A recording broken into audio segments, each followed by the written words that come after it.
image, one,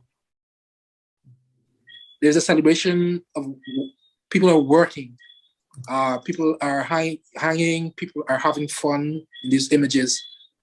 And I think the whole camaraderie is what struck me, you know, and especially on given the day that it was itself, the context, it was Independence Day.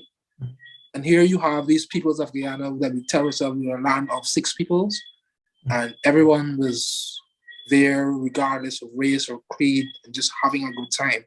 And I wanted to capture that. And I think this particular image, I think, give the idea, because here you have this man, he's having a light moment even as his colleagues are working. So it kind of gives you, encapsulates what's really happening at that particular scene. So that's what I was going for there.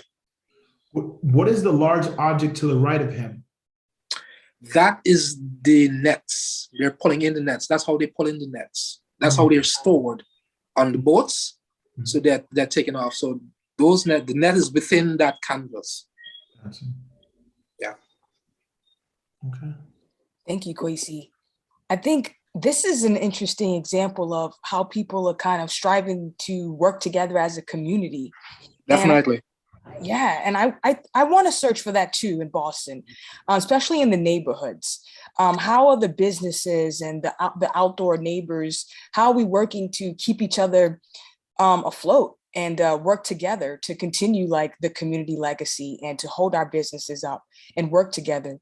And so this picture really shows how community can work together and how it's okay to like hang outside and get things done. And, you know, since the pandemic, everything's been a little bit scattered. People are doing their own thing and still trying to maintain their businesses. But I think the sun's coming out and people will begin to come outside more.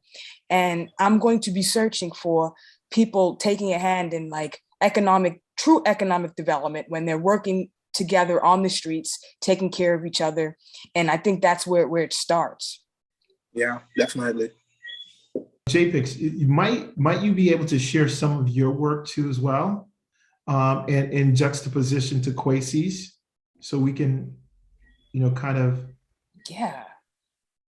You see, this work here is definitely documentary work, landscape, urban street photography. I really take a lot of candids, but I want to do that more in terms of studying the landscape. I'm always engaging. Like I love to talk to people. Is there a shot that you want us to anchor on? Well, you can go to the shot with the woman and her face is a building. I think that shot says a lot in terms of the surroundings, but also the person, right? And so I think here, what I'm thinking is this person is a person of the community, and how do we start to see things that look more like us, that envision us? When we are in the communities, we don't really see that much outside of Dorchester, Roxbury, Mattapan that reflects us. It's very, very different. And so this picture was just saying, when you look out, when you look up, do you see yourself in, and how could you be a part of that neighborhood or that culture by self-insertion? But most of all, it's my true way of communicating with folks through the camera. Sometimes I don't have to ask before people gently let me take a photograph. It's kind of the energy you bring to the situation when people feel comfortable and trust you. And so I also think a lot of it is about trust and finding those moments in the busy Boston life where we can reflect on the trusting moments and when people are caring. I want to reflect on more of that, seeing your work in contrast to mine's. If you go to the corner store images, those are stills. And I kind of waited for moments like these for the stores to not be as busy or to be closed to highlight that even though it's dark, it's the community. The corner stores are very lit and they're not scary. They're very welcoming, in the daytime and even in the evenings. And I wanted to show the beauty of them before, all of them disappear and turn into CVS or Walgreens. There was a time in 2000, I would say 14, 15, where I felt like things were really drastically changing. I saw Walgreens and a CVS on every corner. And I felt like, what about our bodegas? How do we support them and their goods and what they bring to the community? And so this is I would say a candid, I did engage with those guys after, but this is kind of a corner store photograph, which details kind of like the environment, the outside surroundings. You may see people hanging out. You may see lots of people hanging out there for hours, but I think that's a perfect moment to get to know those people instead of, saying, who are those people? So I think these are the moments that I live for is the outside environment, engaging with people like myself that are doing the normal things. And so Kwesi was saying the word lime. The Lime, is okay. lime, right? Yeah, lime. The man is lime, and that means they're, perusing, hanging out, socializing. And I think Kwesi, this difference, right, of people hanging out in America has been fraught with ideas of languishing or being on property that is not your own. Do you understand? And Gotcha. so that's been fraught with, we say, tension from people who want to supervise or police particular kinds of bodies, Yeah. So the same kind of freedom that is the freedom in Guyana, it's a little bit different. Also placed on the location, or if they're on the sidewalk, right? There's certain rules around, how many people are inside and what locations, how close they can be to particular buildings when they're liming, or hanging out or socializing. So there's, rules around alcohol, the age and so on and so forth, which in Guyana, those same constraints aren't. Do they have those same constraints? Just as a question to you, and from what I know. I think to a large extent, the idea of public socialization, it isn't as strict in Guyana. Yes, there are rules about who can buy alcohol, the age, but I think that's honored more in the breach than in reality. But it is definitely more lax because I was actually in New York in September last, and well, of course, that was during the pandemic too. But even in the couple of times when we went out, I would notice the difference. I remember we went to I can't remember the place, somewhere in somewhere in Flatbush. I can't remember what it was.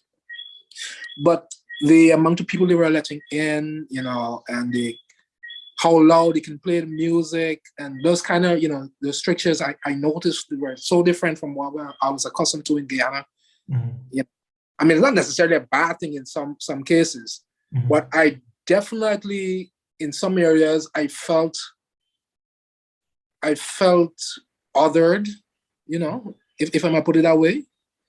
In the more upper New York areas, I felt it, and it was a kind of bittersweet in some instances because I like the idea that you can be whatever you want to be in New York. The individuality that I saw on display is great. I love that as a photographer. I loved seeing that. But at the same time, there's this undertone that if you're Black, there may be some different rules in place for you. And I thought that was kind of sad. That was a bit sad for me. Yeah. All right, this one. And I wanted to juxtapose it to this photo. Okay, so look at this one, Kwesi, a little bit, right? In terms of thinking about the design, okay, or the overall layout of the building, right? The architecture, which is very geometric. The colors are obviously this is at night, we're into the blues and the dark, into the purples. But let's juxtapose that to, Casey, if you can just take a quick skim to one of Kwesi's, I think Kwesi's,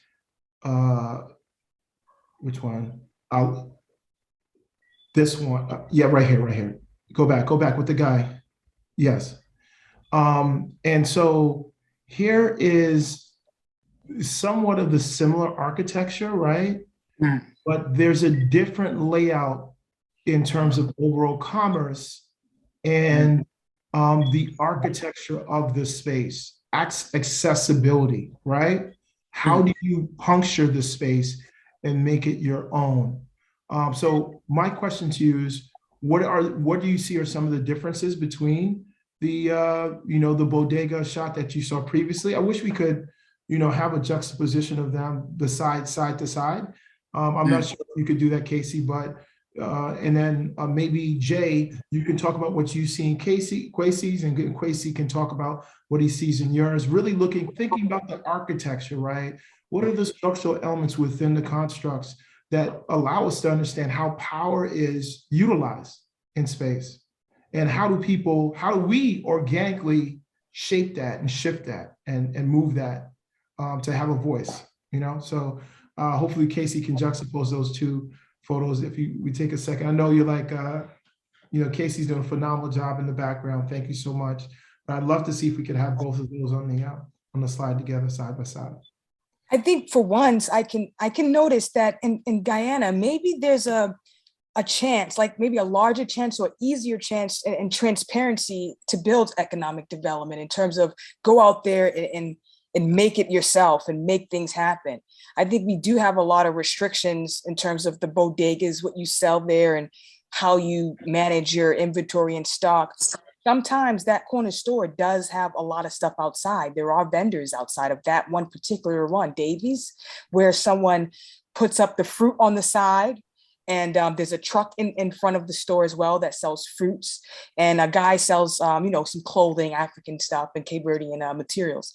So I think this store particularly has that type of economic freedom where you can sell your own stuff and have your own business as you want. But I think maybe in Guyana, it's more transparent in terms of what you can do. Like he seems very comfortable, like he's going to be there for a few hours. And he's kind of set up his own store outside and his own workstation. Yeah. Just to comment on your last set, you said that guy has been selling out there for about a dozen years at least. He goes out there every day. So he uses this calabash.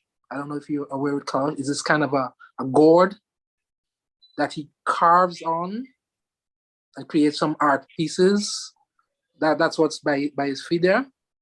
So he's out there every day. He does that. He creates to the left of the image. Those are kind of twines. He used string and nails to create other art pieces too. So he's been doing that for years. I think that drives home your point about that freedom and the transparency to own a space, actually. To a large extent, street vending, it's tolerated. It's tolerated in Guyana, and this particular area here is outside what we call the Guyana stores. So it's a huge complex here. And he's selling right outside. And I know they sell some similar stuff, especially the art pieces within the store. But that's not a problem for him, right? I see the artwork in the store. I see the artwork in the store, on the streets, everywhere. Like when I look at this, I see art. Yeah. When you look at the corner store on the other side, it's the building, the architecture that kind of makes the art as well. In terms of, there's a mural on the side of an uncle that passed away. And that's been there for over 20 years. And so that's been preserved and protected as well. And so I'm wondering, how do they protect their space in terms of, does anyone else go there beside him, or is he ownership of that spot? There's no ownership there. I think it's just by dint of being there for so long, he has that right. He has gotten that right. But there's no legal ownership there. But that's just his spot. I think just maybe about 30 meters to his left, the area becomes busier. So most of the vendors are in that spot. and everyone is doing something different from him. So there's no competition for him in this particular space. So that works for him. I do have a question here from Valentine. And Valentine, if you'd like to interject, feel free to. Hi, thanks. I'm happy just to listen and write little questions and comments, if that's okay. The conversation's really good. All right, so Valentine writes, I'm struck by the sense of portraiture of these two buildings, each posed in a 3/4 view with a vanishing point, giving a feel of an indefinite or finite background. So in a very, thank you, Valentine, for that 3/4, just a third. Really, the dynamics of composition are also here too as well. I think for me, the intention of this was to show Dudley Street. Dudley Street is in Boston and is a long, long street. And this corner store is one who's been there for a while. And I mentioned that mural. So this corner store is protected. It's also shot from a low angle. So I wanted to really give it some prominence. And I love the preceding line going all the way down. And there is more businesses down that storefront, down this way. There is another corner store at the block as we look down. And on the right-hand side or left-hand side? On the right-hand side, as we look down past the lights. And on the right-hand side, as we go past the mural, there is another corner store at the corner of Magazine Street. So I think this one is kind of solitude by its own artwork. It's kind of in a landmark place because right beside where that yellow bucket there is where they donate clothes, there's another mural that displays the Cape Verdean community. And it's decorated in red, black, and green rocks. And it's also a community space that's kind of landmarked there. So this space has been kind of monumented with that corner store there. And Jaypix, you said something about cultural significance, right? You said something about Cape Verdean. Can you talk about its location in the Cape Verdean community versus the African American or the Latino, or is it all the same community in which it exists? I would say Upham's Corner is more Cape Verdean, but there is a mixed, diverse culture in Upham's Corner for sure. There's a Puerto Rican, Dominican, there are Indians, Hispanics. There's a lot of culture in Upham's Corner. I think it's, it's definitely one of the most diverse, I would say. And walking down on this street here, this corner store is, I want to say the only Cape Verdean owned one. These people own the corner store, and they also have a liquor license to sell liquor in this corner store. And it's very unique. There is no other corner store like that, bodega on Dudley Street like that. And so that's what makes this one a cultural difference in celebration, and also monumental in its location. I want to say I went to the totally opposite direction to Jaypix on this one, even though I see some similarities in the composition here. My thing, I have a special place for vendors, street vendors, because my mom, she vended when I was a little child, and I spent quite a lot of time on the streets, getting to know. It's almost like a whole different community out there sometimes, and so whenever I see a chance to feature them with grace or in a manner that does them homage, that pays homage, I think I'm paying homage to my mom with every street pick I take. That's how I approach it. So, and in this case, his posture, the work he was doing, and knowing how long he had been out there, I wanted to honor him. So this pick was a snapshot that I wanted to focus just on him.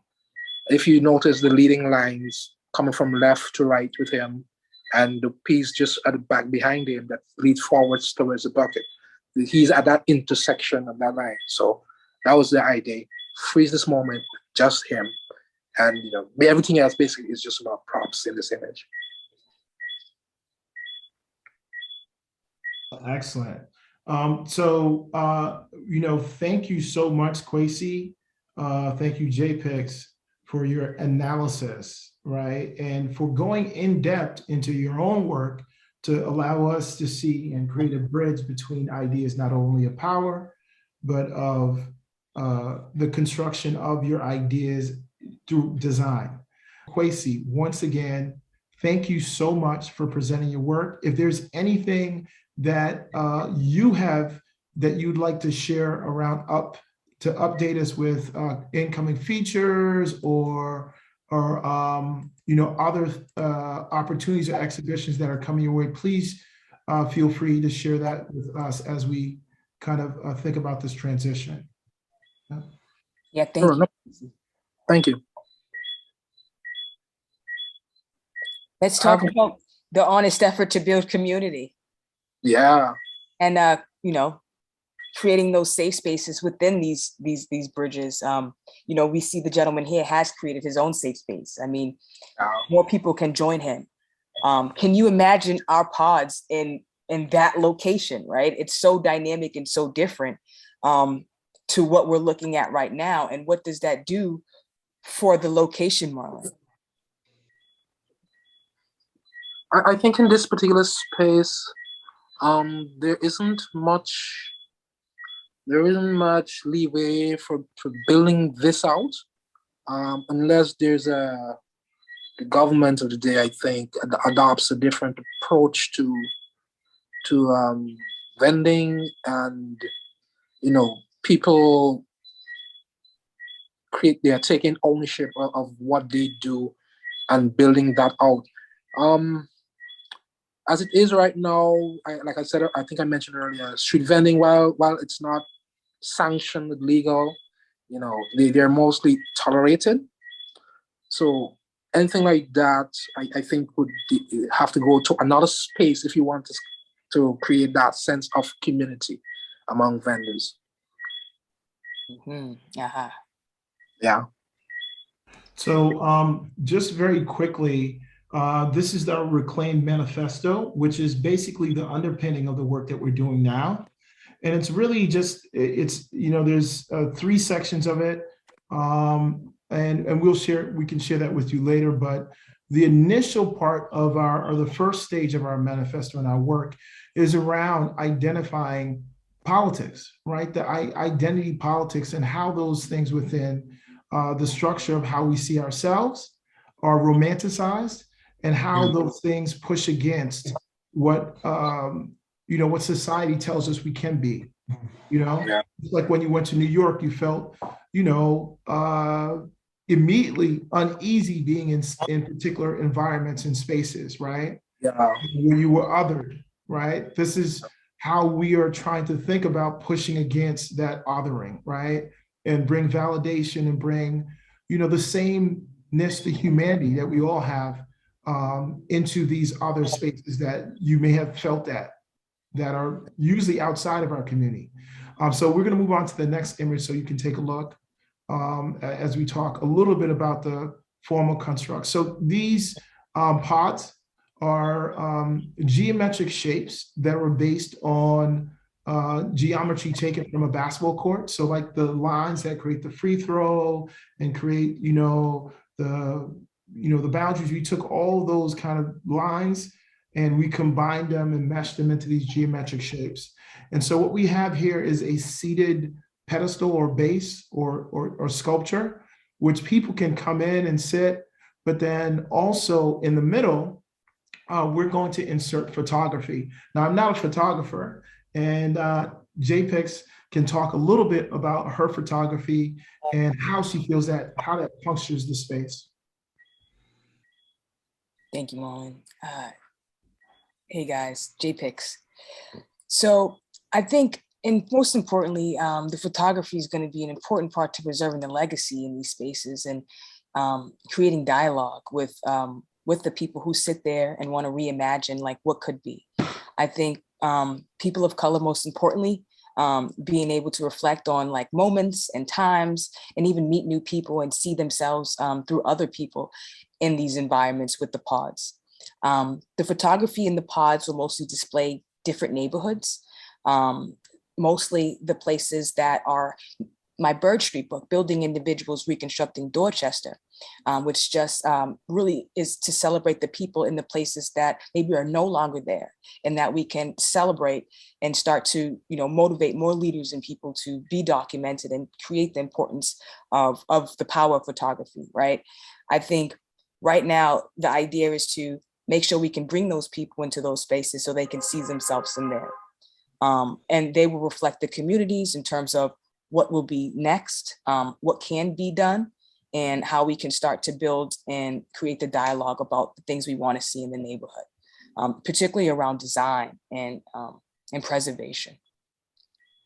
And so what we are doing is the very first drawings were our initial drawings. So we're in a research and development stage of our overall design thinking.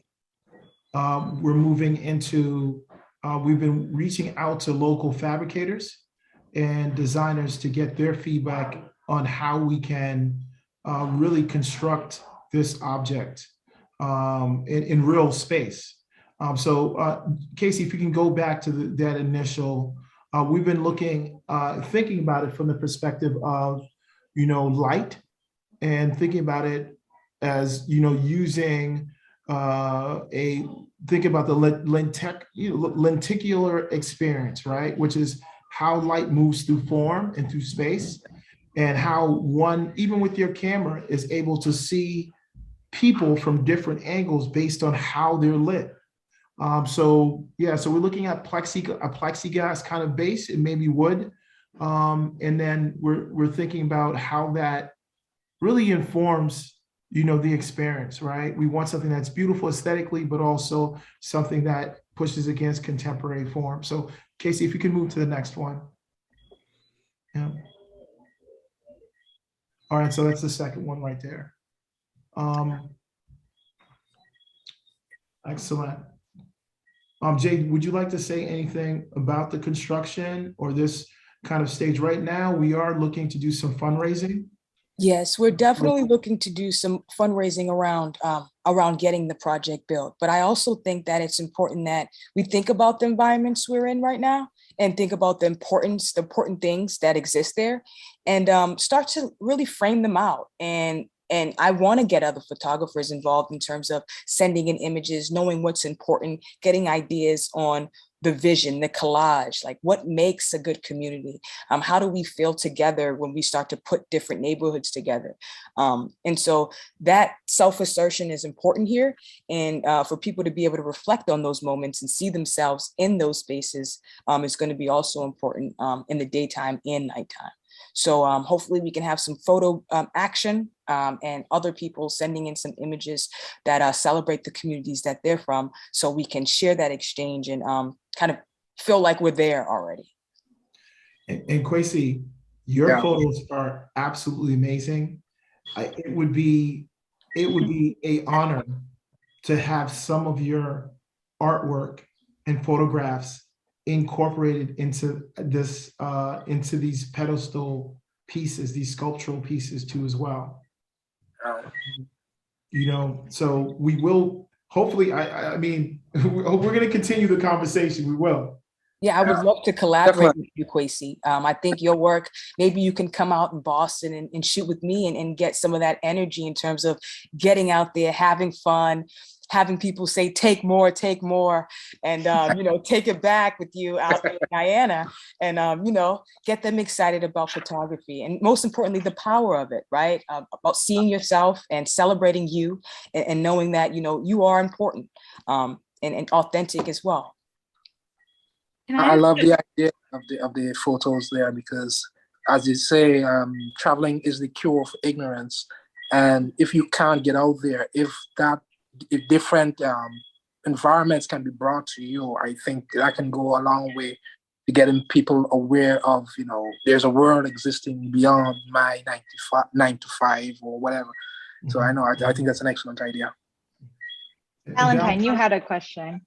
It's more about the program. I think it looks amazing. And I had a couple of questions. One is, are these images once you make a selection for a composition in one of these pedestals, do those images stay, or are they kind of, or is this a context for changing exhibitions that the community can curate over time? The second question is how many of these are you planning? Like, are these things that you can travel to across the city or from, in neighborhood to neighborhood and kind of make your own path through them? And then the third question was, Jaypix used this amazing verb about the corner store where she said she monumented it. And that was very compelling to me. My background, by the way, is in sculpture and monument conservation. So I think a lot about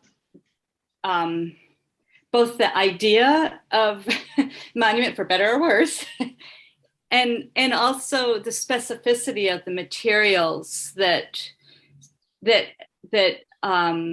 reinforce or create tension around that idea of monuments. So I think those are three questions, and you could answer none or any of them, but anyway. I like to just touch on the monument idea first, because I really, really care about the corner stores, and I think they are a pinnacle to the community and its legacy, and definitely its authenticity to the cultures. They hold a lot of culture, and the people that own those corner stores have brought them up themselves. And most of them really, really come from other countries, and that's their business, that's their home. And so I wanted to kind of cherish that and show that in a way that said that. So thank you for noticing that and also adding that context to it. I would say we want these to be changing exhibitions. Once one fold is made with two sides, it'll be two panels. That way you can see different designs on both sides. I think, over time, we want to change them out, get some feedback, start to see what's going on and what's happening around them. And I think with the research part, we'll be doing more photography around the landscapes that these things are put in, and kind of discovering other landscapes that we think we can puncture with the spaces that might need some engagement with some of the neighborhood love, and even something that shows a different culture or aesthetic. So we do want them to change throughout the months. And I would follow up and say, the question you asked, number two, was very interesting, Valentine, because there is a difference between a monument and a memorial. Yeah. So you'll notice within urban spaces, the functional space becomes also a memorial, right? Here we have the mural of someone on the wall who has passed away. In front, you may see an adornment of someone who may be killed. Maybe there's candles and lighting. So, or there may be something added to the physical building. So there's that little schism, right, between monument and memorial. And some of these buildings take on those aspects depending on their locations within the lived environment. And so with Jaypix, I also agree that it will be a rotating showcase or exhibition. The third question slips me. What was the third question again, Valentine? I'm so sorry. I caught up in 1 and 2. I'm pretty old and I also forget. It was about the number, right? The materials. Oh, the materials, yeah. Yeah. And so in terms of the materials, we're still in the research and development R&D process. So we are looking at wood, we're looking at plexi, we're looking at, we have a small, very, very, very small budget. So we are looking for more funding for the project so that we can push it a little bit further down the road into something that we really aspire, dream for. But that's kind of like where we're at, the stage that we're at now. I also just want to jump in because you did ask one more question. Maybe there was 4 in there total about how many of these there will be and how and where they'll be at, if they'll be throughout different neighborhoods and things like that. And at least for me, like where we're at right now, we're really trying to get one of these built as a sort of proof of concept. But the vision for me is really for them to be in a lot of different spaces and to have multiple pods around that can transport you into different neighborhoods from all over the city. And who knows how far away these can go. Maybe we can even take them outside of Boston, get a couple in Guyana. And but you know, I think there's the idea is that we really want to puncture these really politically charged institutional spaces, and those are just everywhere you look, and to really sort of create a connection between those kinds of spaces and, you know, the corner store, these other sort of neighborhood spaces that people are so connected to. So yeah, anywhere where we can make that kind of connection and bring that kind of visibility, let's get one of these installed. Let's get a gallery going. I just came because this was an interesting topic. I'm interested in using art to get people together, or instead of saying those people, that's what I'm really interested in, for social change. And I do want to change it where people say those people, and I want to make things more open. Thank you so And much. I had to go to the bathroom, so I missed part of that when you were talking about your. I'm sorry I missed part of it, because I mean, this is a goal that I like, and you need to think about parks in my neighborhood. Where's your neighborhood? Monument to community activists. Where's your neighborhood, Louise? South Boston. South Boston. South Boston. Wow. Yeah, that's the perfect neighborhood. I mean, together, local artists, merchants, residents, together, we are here to build community, and you are included, Louise. So we'd love to know more about your ideas about using art to puncture the spaces and to make it more visible. And, you know, us coming together, you, me, we means us and not those people. So, you know, us being able to collaborate through art and change, but also safe space, creating safe space for us. Yeah, I'm telling you, the people talk about against the low income, you know, and all that gets me, even in my neighborhood. And I feel like saying, hey, that was me at one time.